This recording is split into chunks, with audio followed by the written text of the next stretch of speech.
أعوذ بالله من الشيطان الرجيم. بسم الله الرحمن الرحيم.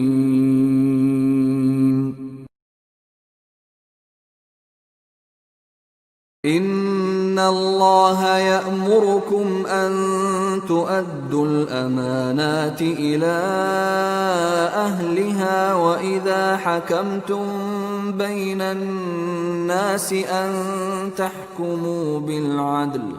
إن الله نعما يعظكم به. إن الله كان سميعا بصيرا. يا أيها الذين آمنوا أطيعوا الله وأطيعوا الرسول وأولي الأمر منكم، فإن تنازعتم في شيء فردوه إلى الله والرسول إن كنتم تؤمنون بالله واليوم الآخر، ذلك خير وأحسن تأويلا.